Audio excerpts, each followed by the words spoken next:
1918, World War I had just ended.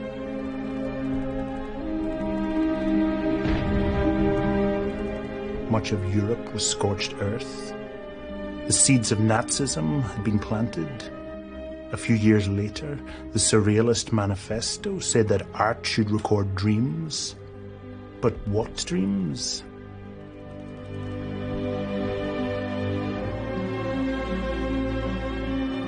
In the hills of Los Angeles, the myth of Hollywood had just been born. The town had started to burnish itself. Starlets with the especial slenderness of youth were attracted by the bauble that is Hollywood, shiny and romantic, with its escapism and promise of perfection. This part of the story of film is about the strengthening of Hollywood, how it becomes an industry, a factory with which the world would fall in love. But as we'll see, for all its strength and power, many inside the factory system of Hollywood seemed not to notice how fragile it was, how breakable. Before the 1920s were over, key filmmakers were trying to break the bubble. Investment in cinema increased tenfold in the late teens and 20s. Hollywood became an industry. The money often came from the East Coast bankers. On the West Coast, it was spent by a series of production bosses, working-class Jewish businessmen. Adolf Zucker, a Hungarian immigrant and fur trader, set up famous players, which would become Paramount. 4 Canadian-Polish brothers set up Warner Brothers. A brash Russian called Louis B. Mayer ran MGM. They built big boring bunkers called sound stages so that filming could move indoors into the dark to control this light. This scene in Citizen Kane shows that Hollywood would work wonders with light.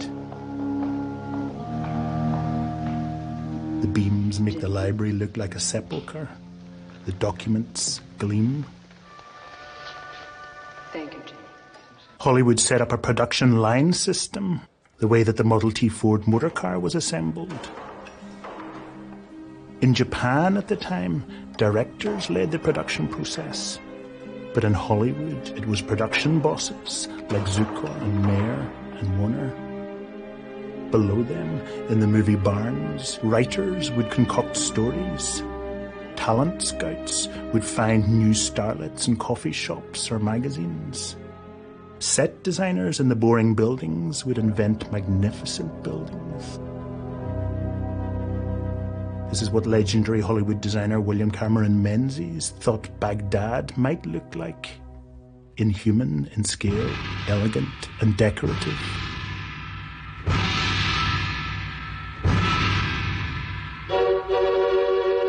Costume designers conjured lifestyles and selves and got to know the bodies of their stars. This is one of Marilyn Monroe's dresses.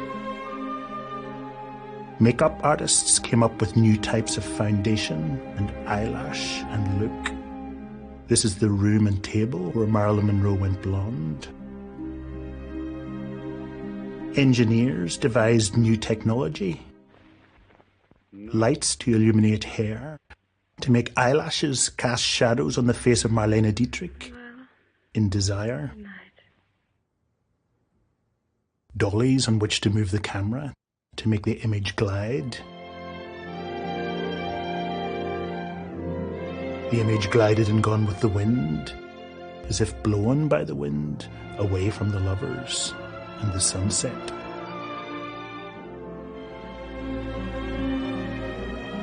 And new cameras themselves, beautiful objects. This one, used in World War II, half camera, half gun. This one, from the 1960s, portable and nosy. And then the money men thought, wait a minute, why don't we buy the screens as well so we can control where the films are shown and when? And so things that were made in boring buildings were shown in grand ones.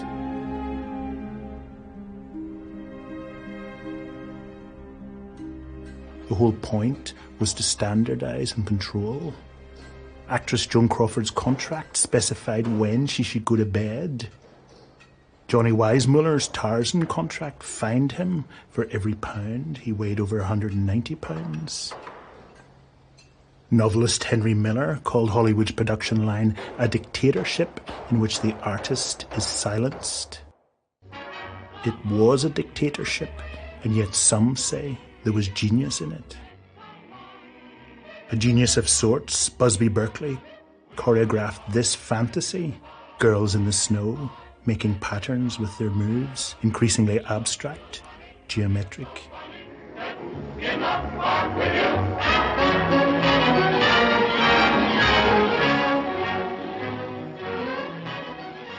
Stanley Donen, who made Singing in the Rain. The studio system, in my opinion, didn't really get into the film. The studio system was the garden where we all worked. I mean, there I was at MGM with a lot of enormously gifted people, and I often think about that idea of having a company which brought people together to make money is all they were doing. They weren't doing it for any other reason. What was behind it was an economic thing. They were a company making money, or hoping to make money.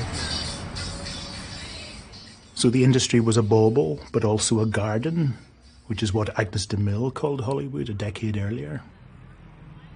And what varied flowers grew there. MGM, for example, which was so proud of itself that it filmed its own neoclassical buildings, was said to have more stars than there are in heaven. Its movies had an opulence and optimism. In this dance scene in Singing in the Rain, even the shadows have light in them.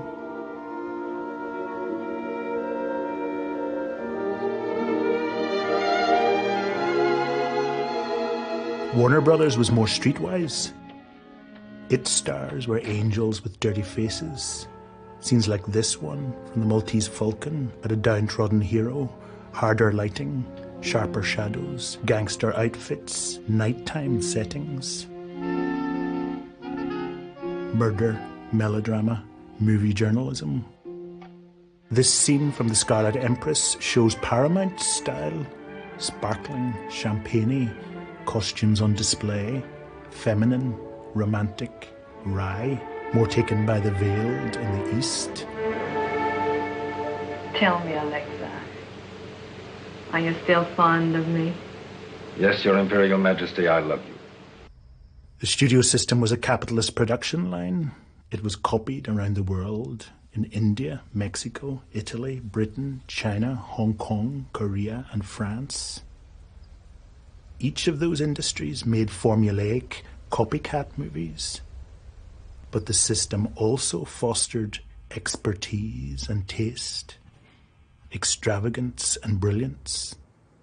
The ghost in the machine was art.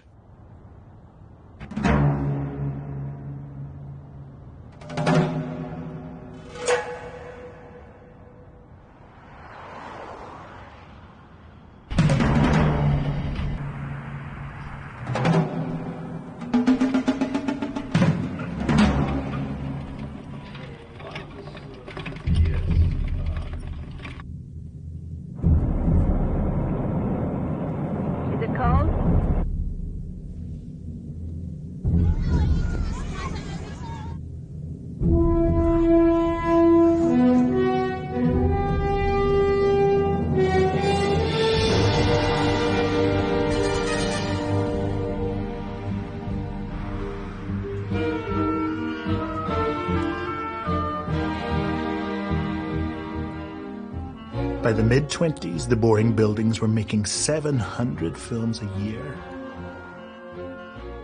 This is one of them, The Thief of Baghdad. It could stand for many of them. It states its theme up front, A holy man shows that happiness must be earned, a tweak of the American dream. Then a wide shot of a street scene. We hardly notice the man lying at the head height of the merchants. But then we dissolve inwards to see him. We recognize him. He's the movie star, Douglas Fairbanks. He's also its producer. He's asleep at the center of the action, unaware that we're looking at him, and we dissolve in again.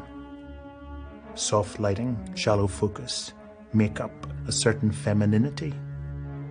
But then he steals a man's wallet. Our beautiful dreaming hero is a thief. The passerby exits screen right, notices his wallet is missing. Cut to Doug, who looks screen right. The camera doesn't cross the line. We know he's looking at his victim, smiling. In just 90 seconds, the film has told us its theme, romantic and American, introduced us to a society, then a scene, then an individual, seduced us with style, the poetics of lighting, amused us with character, a likeable rogue, a human being like us, but more glamorous and with more exciting life. It makes the space very clear. We're not confused about where we are. The story kicks in, of course. The thief has broken into a palace. He hears that a princess is there, glimpses her fairy tale bed. Will he go down to look at her? No. No. Maybe.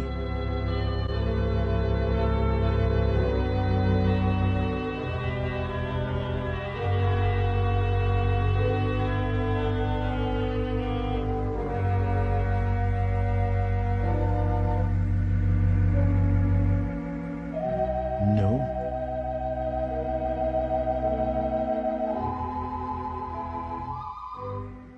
Yes. We can't wait to see her either.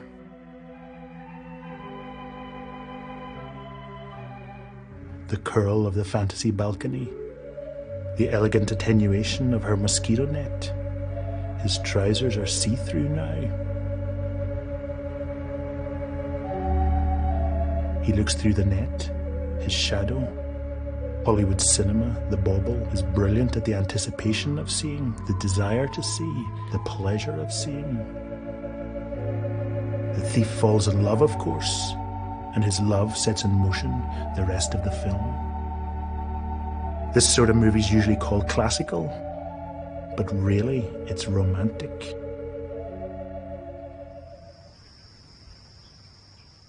It became Hollywood's claim to fame in the 20s. It's what most people mean when they even say the word movie. It's the mainstream, the bubble.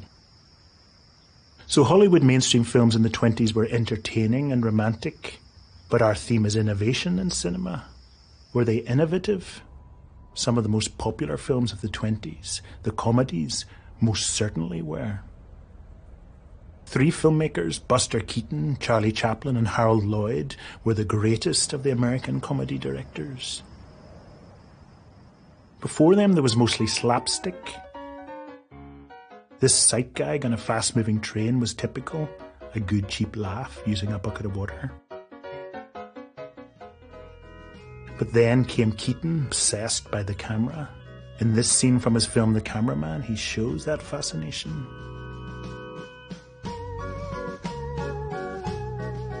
Keaton became the greatest comic image maker the cinema had yet seen.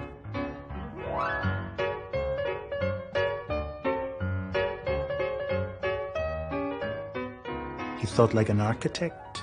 In this sequence, in a short film he made in 1920, the house he's built becomes a playpen. It falls around him.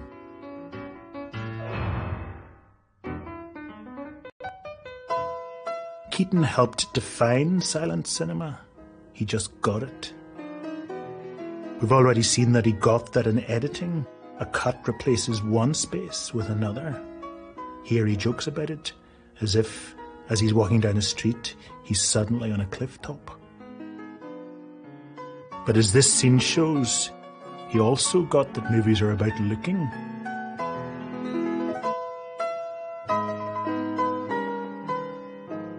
and he got that they're brilliant at daredeviling. He begins this sequence with an overhead shot to make the building look really high. In the story, Buster must jump between the tall buildings. He had a set built above this 3rd Street tunnel in LA, right at the very top of this old archive shot of the tunnel. Keaton's camera position makes him look far higher up than he was. There was a net just below, out of shot, just as well, because Keaton didn't make it and was badly bruised. Keaton's inventiveness was often highly planned, but sometimes spontaneous. Here he saw a train arriving and so improvised a gag to make it look like he himself stopped it, then started it again.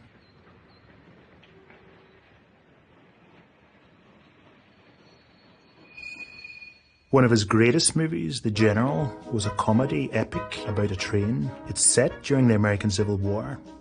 Buster's a southern train driver, a bit eccentric, obsessed by detail. In the first half of the film, he travels north to the captive's lair and rescues his sweetheart.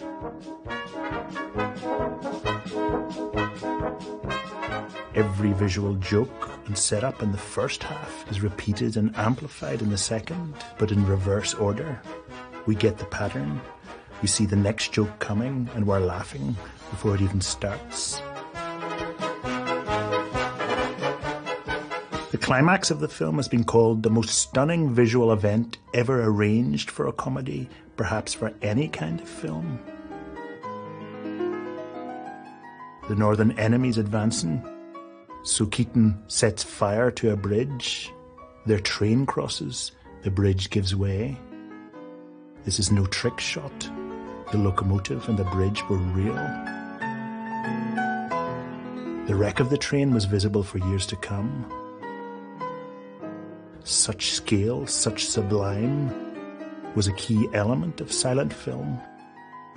Labor was cheap. Wall Street hadn't crashed. Imaginations were extravagant and uncapped. Studios were not yet afraid of the size of directors' dreams. Keaton's dreams outstripped his box office. He was eventually sacked by MGM. He hit the bottle and lived in a trailer in a car park beside his former studio.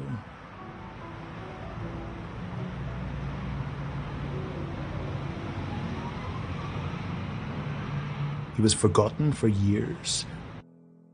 But as this rare archive footage of him shows, Keaton was joking till the end. This little cigarette routine shows he still had the urge to improvise. In 1965, at the Venice Film Festival, he got a standing ovation. He died the next year. Amongst the scores of filmmakers who were influenced by Keaton is Palestine's Elie Suleiman.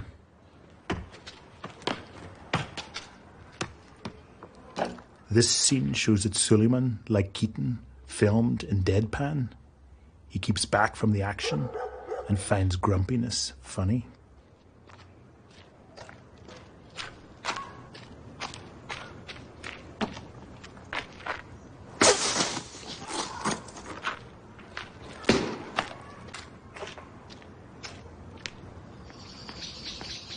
Buster Keaton only once shared the screen with our next great silent film comedian, Charlie Chaplin. In this scene in Limelight, Chaplin shows that whilst he was less into the camera than Keaton, he was far more into body movement.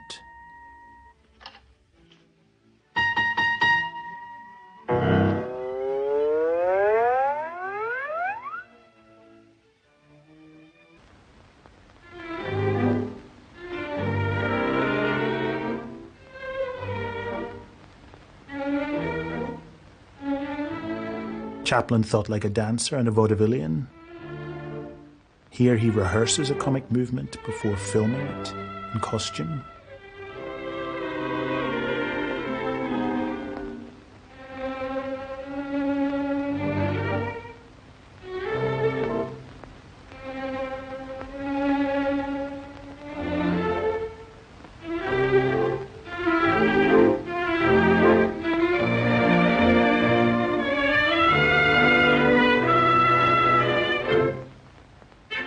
Director and producer Norman Lloyd knew Chaplin and also Alfred Hitchcock, who was born not far from Chaplin in London. Hitch came from a middle-class family. His father was a poultry dealer, fish and poultry, and Hitch always had an aspiration to be part of that world. Charlie came out of the direst poverty that you can imagine, unbelievable poverty. I mean, stuff like he and his brother, Sidney, who was his half-brother, stealing fruit, rotten fruit. They would know where the wagon was with fruit that was going to be dumped. They'd go and get that fruit, eat that fruit. His mother being put into an asylum and out, in and out. I think his father was a drinker. Charlie had such an upbringing that it's in the movies. And never more so than in his first feature-length picture, The Kid, which recreated the rooms and relationships of Chaplin's childhood, cold mornings, worn-out bedding, life in a London garret with a bath on the wall. Chaplin plays a version of his by now famous character, a penniless tramp who thinks he's a gentleman dilettante, who finds an orphan boy and brings him up. The boy starts to work for his dad. He breaks windows so his dad can fix them. Shot in America, of course, but English-style windows and doors.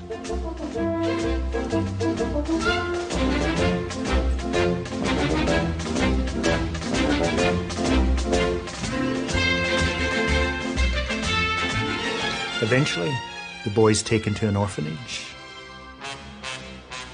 Chaplin coaxed a brilliant performance from Jackie Coogan as he's taken away.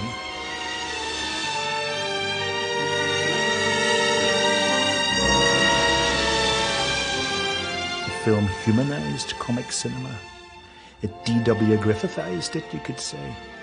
It showed Chaplin's passionate empathy with the poor. It was a huge hit around the world. Chaplin was cinema's Charles Dickens.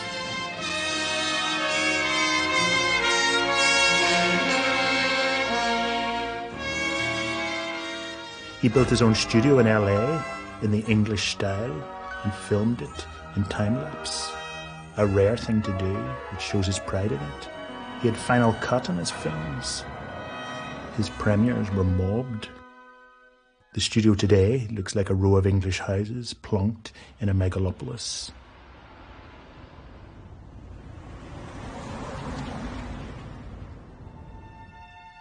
A deleted scene from his film City Lights that Chaplin made 10 years later shows how his mind worked. He's on a street corner. A piece of wood is stuck in an air vent. Chaplin begins to play with it, to improvise.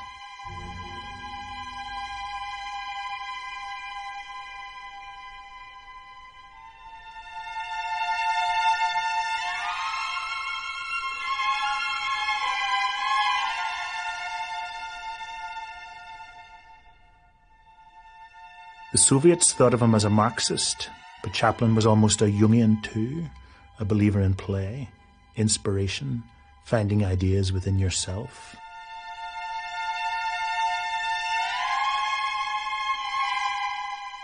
It's like he's strumming on the table, letting his unconscious do its work.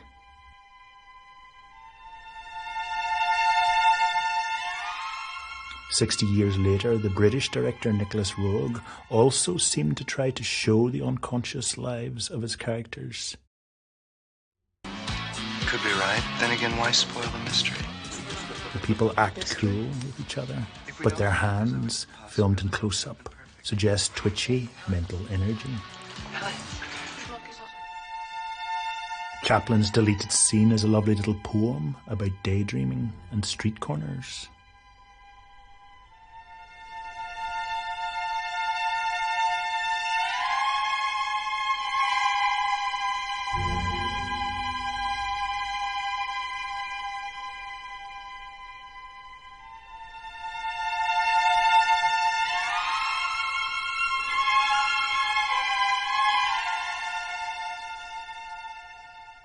Stanley Donen sees ideas in Chaplin too. To be a wonderful choreography, it has to have an idea which overwhelms the whole production or dance or whatever you'd like to call it.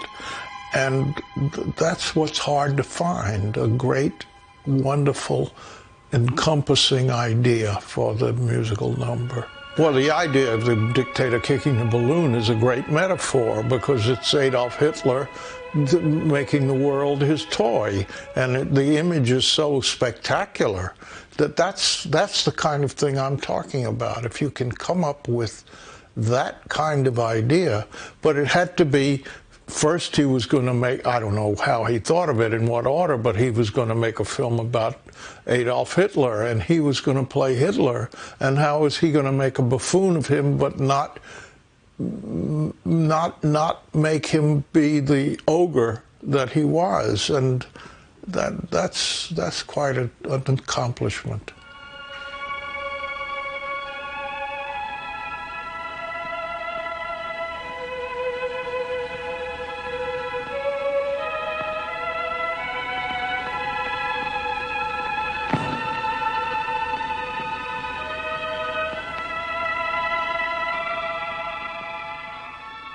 Fascism and ballet.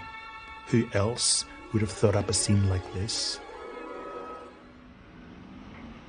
No one else in the story of film combines entertainment, ideas, movement, improvisation, and politics like Chaplin.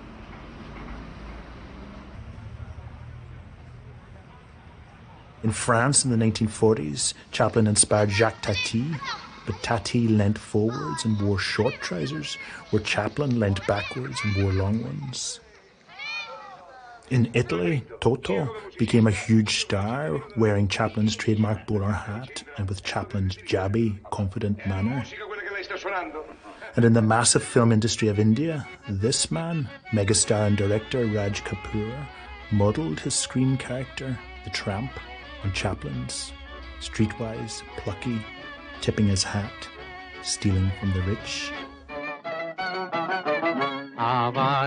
And in America itself, the great director Billy Wilder saw Chaplin as his master. Gloria Swanson explicitly impersonates him in Sunset Boulevard.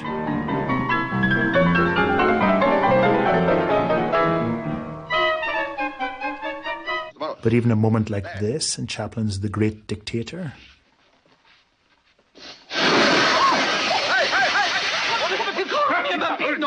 was reworked in this scene in Wilder's Some Like It Hot.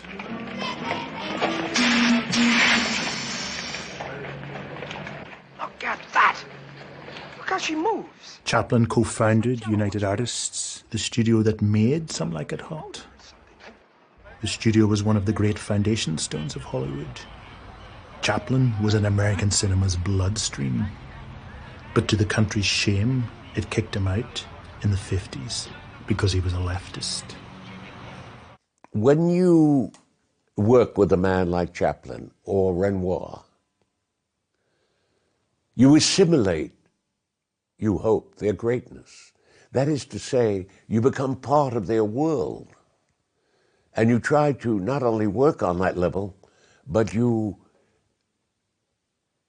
absorb something from them. And you begin to have the points of view that they have, not that you've disregarded your own, but what you bring is the ability to assimilate what they do. The comedian who was most influenced by Chaplin in the 20s was the Nebraskan son of a photographer, Harold Lloyd. At first, Lloyd was too like Chaplin. Here he shrugs, wears a frock coat, and sports a moustache, but then he and his producer tried him in big black-rimmed glasses. In those days, this was a nerdy look. But add in Lloyd's athleticism and the flinty courage that we see here, and you get a ballsy dreamer, both aggressive and lyrical, a jock nerd. Lloyd's most influential film, Safety Last, ends with one of the most famous sequences in 20s cinema. He plays a hick who pretends to his girlfriend that he's manager of a store. In the climax of the film, as a publicity stunt for the store, Lloyd, who had vertigo and a missing thumb and forefinger on one hand in real life, climbs the building. The sequence is a vertical obstacle race. A bird, a net, a plank, a clock, a rope, a dog, a mouse, a gun, and a wind gauge get in Lloyd's way.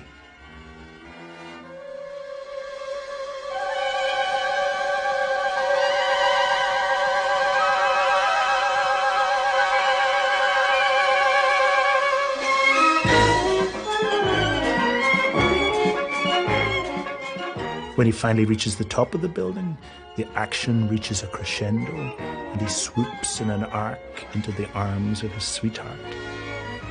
The climb is a beautiful idea on film.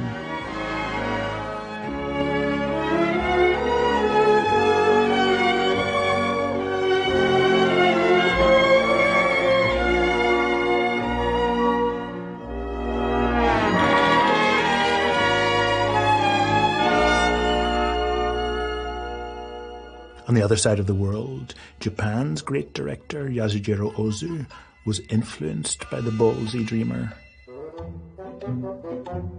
The students in this film have been working out how to cheat at exams. They have Harold Lloyd's confident silliness, his man-boyishness.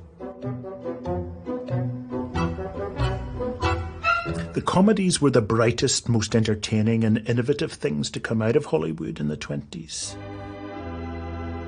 They and the extravagant romance of films like The Thief of Baghdad in all its splendour, its special effects and sweep, made Hollywood a major export industry for America. But something in its very flickering, the fact that the bauble was a fantasy, made it vulnerable. This architectural dream of Baghdad isn't the real Baghdad, of course. This is the real Baghdad. To say so can shatter the bauble. Reality can break fantasy. And in the 20s, several filmmakers already realized this. They wanted to show this, real life, without the costumes and glitter, non-fiction. In 1921, an Irish-American explorer, Robert Flaherty, made the longest non-fiction film so far in the story of film, Nanook of the North. It's set in Alaska and has beautiful but conventional scenic shots like this, but then it focuses on one real Itivinuit man, Nanook, and his family. Nanook of the North was no travelogue. It stared into Nanook's face. It was about his psychology, his mythic struggle against the elements. Like Chaplin and D.W. Griffith, Flaherty was a romantic, but by using non-actors, non-stars, no Douglas Fairbanks or Garbo here, he made the audience look more ethically.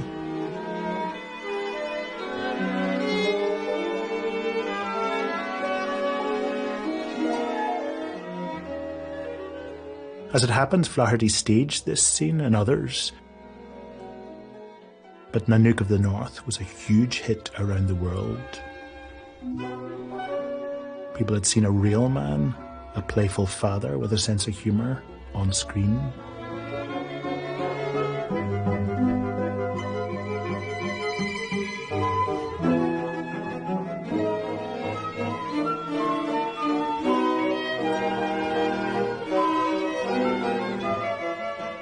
You could buy Nanook ice cream bars.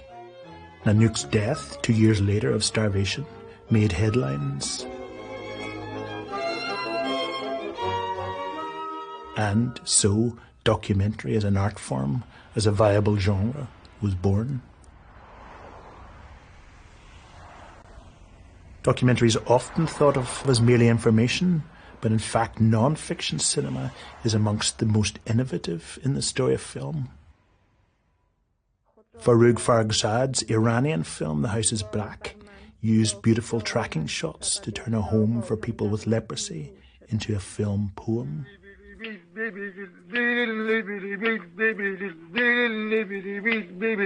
In this film essay, Sans Soleil, Chris Marker filmed real places in Japan and elsewhere, then wrote a fictional commentary in which an imaginary woman quotes from made-up letters from the filmmaker. He wrote, "I'm just back from Hokkaido, the northern island.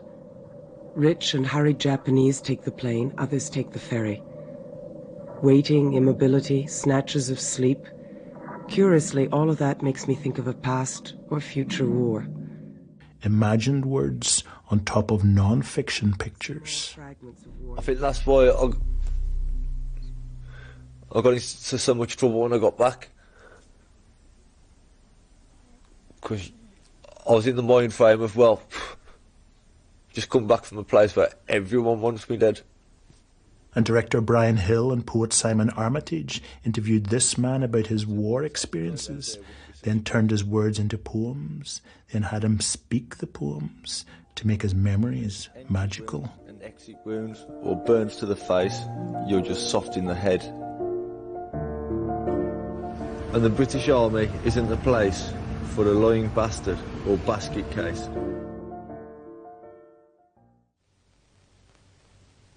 Se ham nu. Se ham hele tiden. In the 60s, Jürgen Lethe made this short documentary, The Perfect Human. In a documentary made nearly 40 years later, director Lars von Trier asked Lethe to remake the original 5 times, each time with a startling new challenge.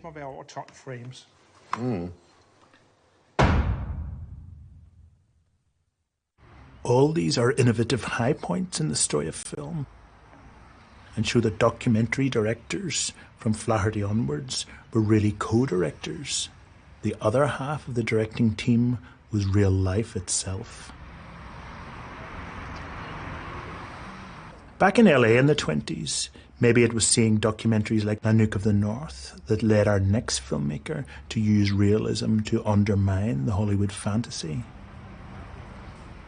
A director called Erich von Stroheim took on the establishment. Here he filmed himself square on, looming out of the dark, grinning, scarred. Erich von Stroheim was one of the few legitimate geniuses of the early silent days. He was a man of such vision, and he was so great a poet and an artist that he found nothing but trouble in Hollywood. Stroheim's drive to realism was more obsessive than Flaherty's. Here he even showed an actress how to do a simple thing, like comb her hair, a small detail in the scene. This is his gigantic 5th film, Greed. The man on the right is a dentist. His wife wins the lottery.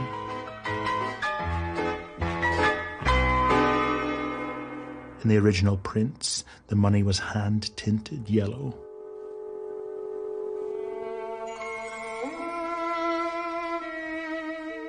As she gets obsessively greedy, so her husband becomes drunken and penniless. He beats her.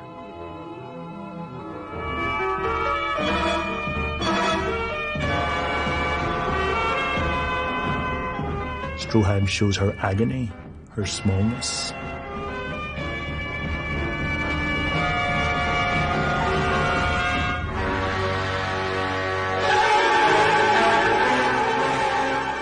Eventually the man murders his wife, and in this famous climax, shot in Death Valley, also kills a rival who put him out of business. By now the yellow, the colour of money, has flooded the whole world of the story.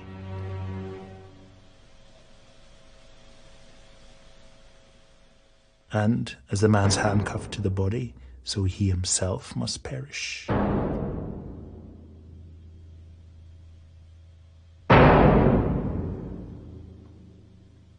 The story alone shows Stroheim's contempt for Hollywood romance, for the bauble, as did his techniques.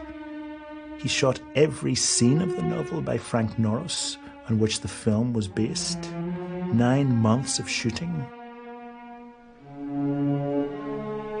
Sometimes, as here, in baking heat, actors pushed to their limits, a budget of $1.5 million.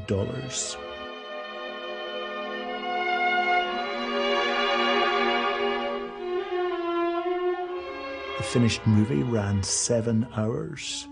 Stroheim was the Emil Zola or Dostoevsky of cinema.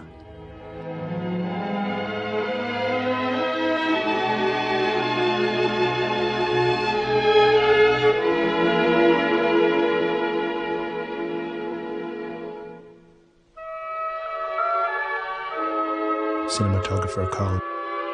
Early in his life, he was visited by such very great humiliation, such deep inward psychic wounds, that there came in him an insane desire to use his genius as a weapon. MGM hated the results. Stroheim's ultra-realism became a stigma. He didn't get to direct many more films. Here in 1948, he returns to his home city of Vienna to direct a film, but nothing came of it. In 1950, he saw the cut version of Greed and cried.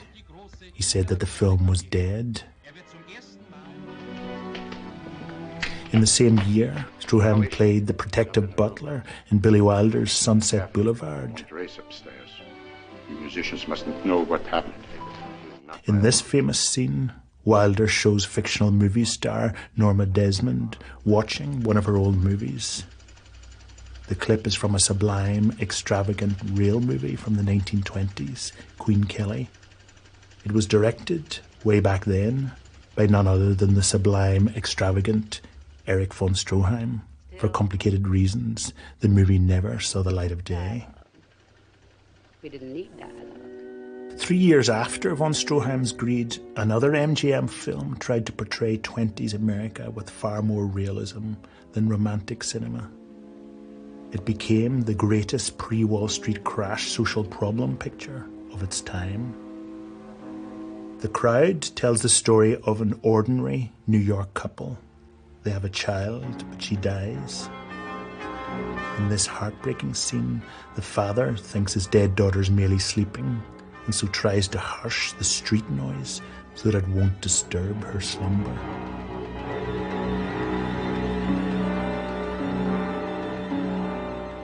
The Crowd's director, King Vidor, met James Joyce in Paris. He adored D.W. Griffith's Ideasy epic Intolerance. He was that rare Hollywood beast, an intellectual. His films almost never feature villains and were written mostly by women.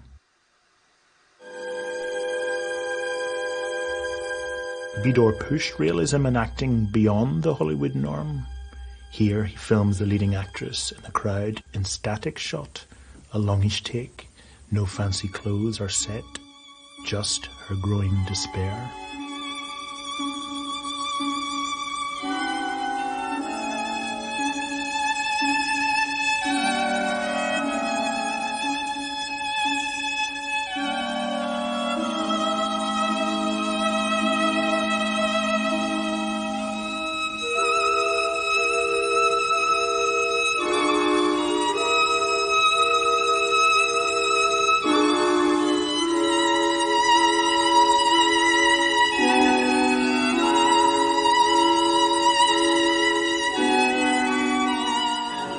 The Crowd was the first movie to use New York extensively as a location. Vidor used hidden cameras. He cast an unknown actor, James Murray, instead of a star. To show the scale of the office where the husband worked, he designed this magnificent sequence. An overhead studio crane shot finds John among the other identical desks. Billy Wilder repeated it in The Apartment, a bittersweet reworking of Vidor's film. 59 employees without a serious traffic jam. We dissolve through to Wilder's Everyman, played by Jack Lemmon, at the very centre of the frame. Especially when the weather is bad. And Orson Welles used the same visual idea in The Trial, exaggerating it by craning upwards and using small people and even dolls and smaller desks in the background to force the perspective. MGM was uneasy about the crowd's refusal to romanticize ordinary New York life. They made Vidor shoot 7 different endings in various shades of optimism. You see, for a studio tuned to glamour pictures and happy endings, which it was for then and many years afterwards, to have a realistic picture which put the spotlight on marriage and on any kind of American life, and then you can't have a happy ending on that. It just wouldn't fit. But the studio didn't know they were lost how to end this picture happily. So we made actually 7 endings and tried it out, 7 previews with the various endings. And finally I came up with the ending where he's lost again in the crowd and the camera moves back, back, back.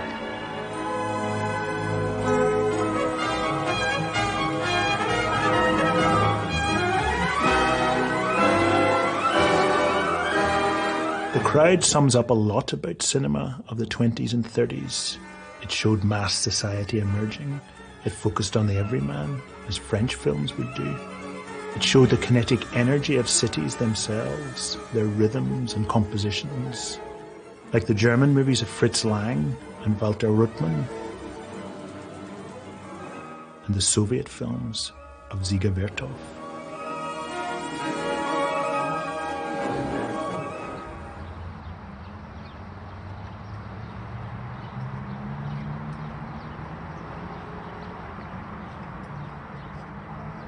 In the Soviet Union itself in the 20s, this wonderful film played with the rebellious idea of realism and cities.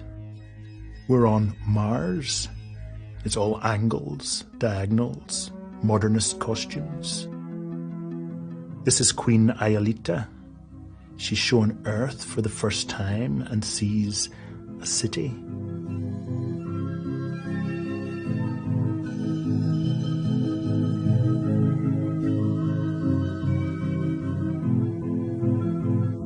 A battleship.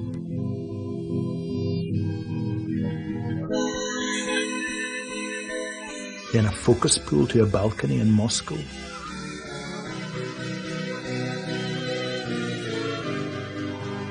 The Queen has glimpsed something real, Earth, and she wants it.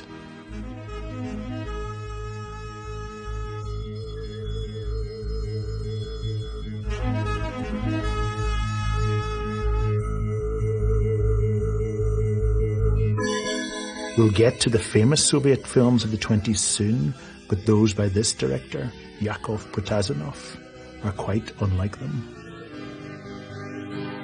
Protazanov worked at the same time as the director of this film, Evgeny Bauer.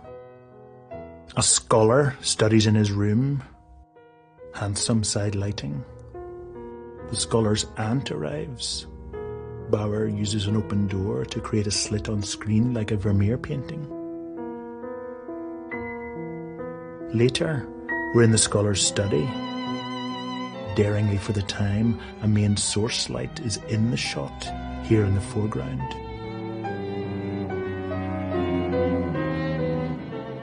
Bravely natural. Later, the scholar sees a beautiful actress on stage, then, astonishingly, gets a letter from her, asking to meet. He waits for her in the snow. She arrives in the background of this shot, a daring composition, filmed in natural light.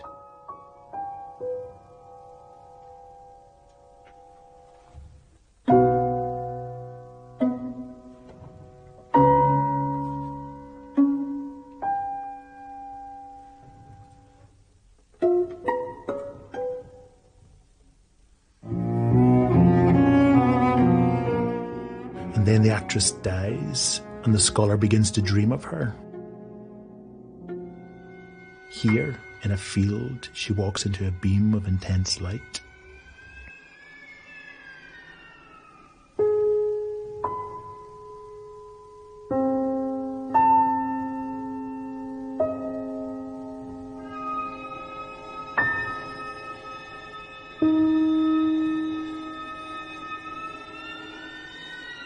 At the end of the film, on his deathbed, exhausted with lamenting, the scholar's aunt consoles him. Then Bauer dissolves from nighttime blue to black and white. The ghost of the actress is in the room too, and so the scholar stirs once more. His aunt can't see the actress, of course, and becomes upset.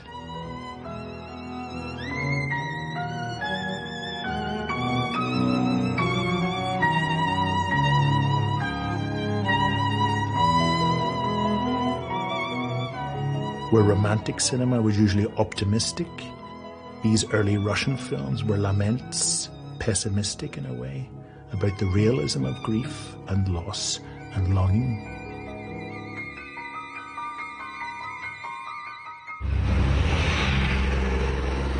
You'd think that films like Nanook of the North and Greed in the Crowd and those of Evgeny Bauer would be the last word in realism in cinema of this time, but no. One profoundly serious Danish filmmaker challenged romantic and fantasy cinema with such deeply felt realism that he was almost a one-man reformation, undercutting the emotionalism of mainstream cinema with a spiritual spareness. Look at this scene from The Passion of Joan of Arc. Joan, the 15th century French Catholic girl who was accused of witchcraft, has just signed a statement denying God to save her life.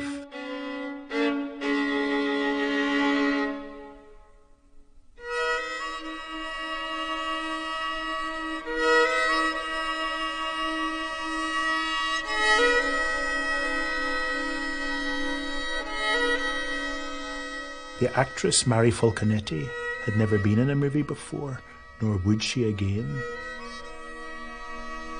She's filmed only in close-up, wears almost no makeup. You can see her freckles. Her eyelashes are matted with tears. Falconetti's hair was cropped just before this scene was shot. The filming was done in silence. Such an atmosphere on the set that even some of the electricians cried. Look at the lighting and focus. No depth to the image, nothing in the background. No set or shadows. The walls were painted pink to remove their glare, so as not to detract from Falconetti's face. The set designer, Herman Varm, painted the shadows in Caligari.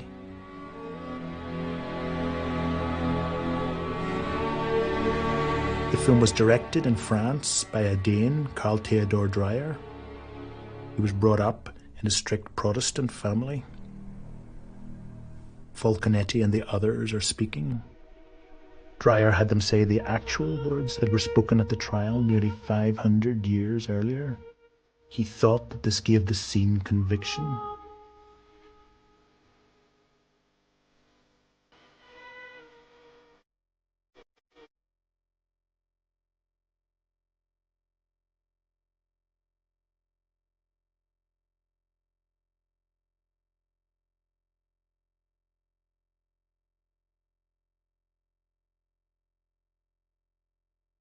The 90s maverick, Lars von Trier.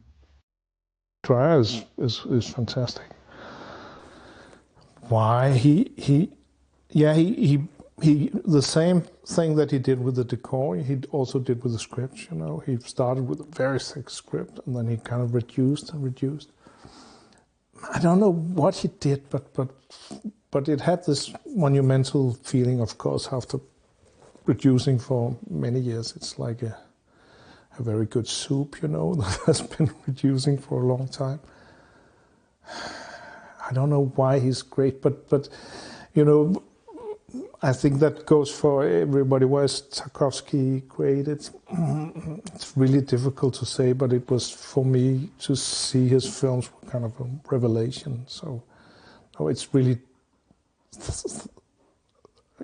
you should be thankful that it's difficult to say why people are great, because it's just something that you feel very strongly, and if you don't feel it strongly, then they're not great. Dreyer was born out of wedlock adopted and brought up a Lutheran. He lived here and went to churches like this. Though he didn't believe in God, the purity and plainness of Lutheran churches seem to have formed Dreyer's inner eye. He's the master of pared down decor. I ordet, der begyndte jeg på en temmelig indgribende forenkling. Der tolereredes næsten ikke ting, som ikke havde direkte berøring med handlingen.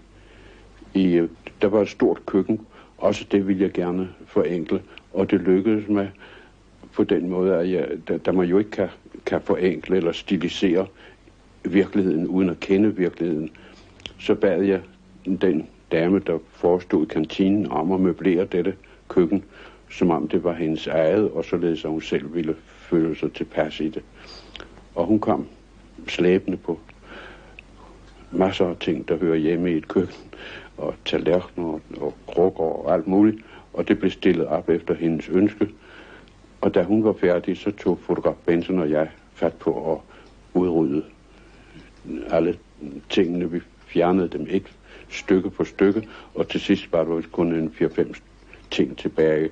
Men alligevel i denne forenklede form, der stod køkkenet meget klarere som begreb end med alle de mange ting.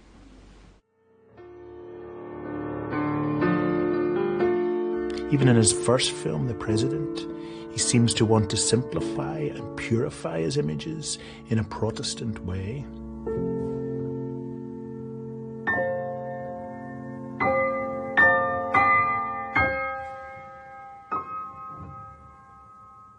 Sets at the time were usually cluttered like this. Soon he started to film on misty days or into the light to soften his imagery. His shots became paler, whiter. His haunting vampire movie, Vampire, features shadows against a white wall.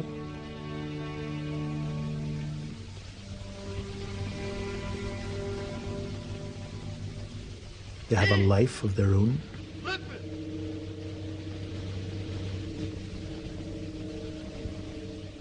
And in its famous ending, a vampire's accomplice dies by suffocating in white flour. Dreyer's utterly spare use of whiteness was wildly rebellious. Hollywood romantic cinema was supposed to be decorative, full of detail, not blank. No other director in the story of film cared so much about whiteness, its simplicity, its spirituality. At the end of his film Ordette, The Word, a woman comes to life in a white, entirely undecorated room.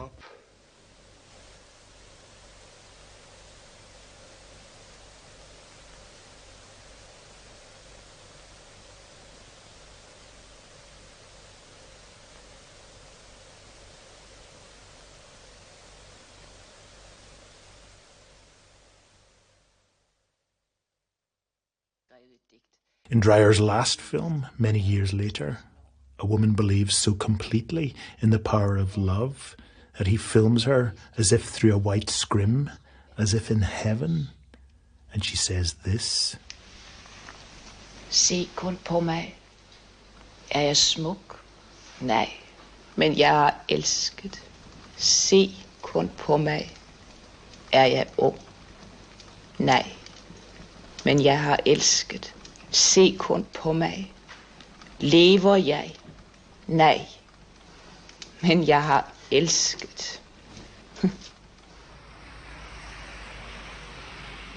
Dreyer's seriousness was deeply unfashionable, and so, in the 50s, not getting his films made, he managed this cinema.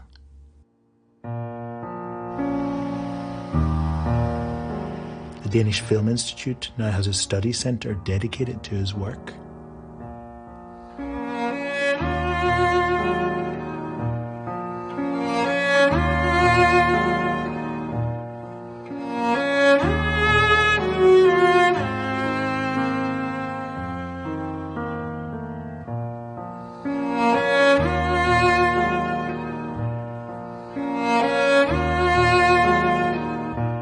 It's hard not to see Dreyer's radical reduction of set and decor in Lars von Trier's completely setless film, Dogville.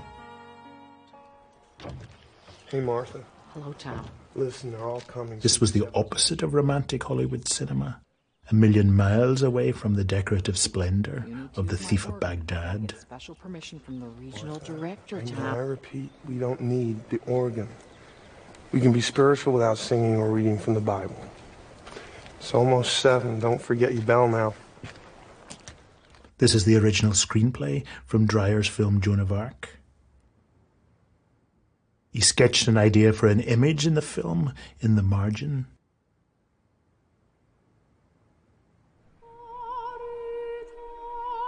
Dreyer had purged silent cinema of its spectacle, its decoration, its action, its bauble. What was left was a girl facing her God, facing the camera. Years later, France's great maverick director, Jean-Luc Godard, had his lover and muse, Anna Karenina, go to the cinema in his film Vive sa vie. The film she saw was The Passion of Joan of Arc.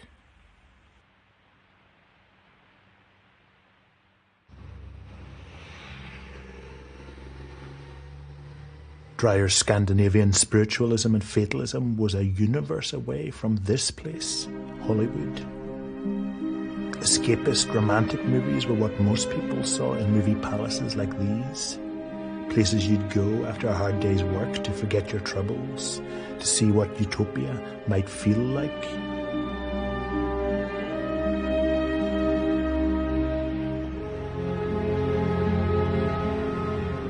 The realist directors of the 20s hardly got a look in these places, but they'd seen something brilliant in the movies, the ability to capture reality and make it splendid and moving. And this was just the start. Filmmakers in Germany, France, Russia, Japan, and China would see other great things in the film strip. Their discoveries would make the 1920s the greatest decade in the story of film.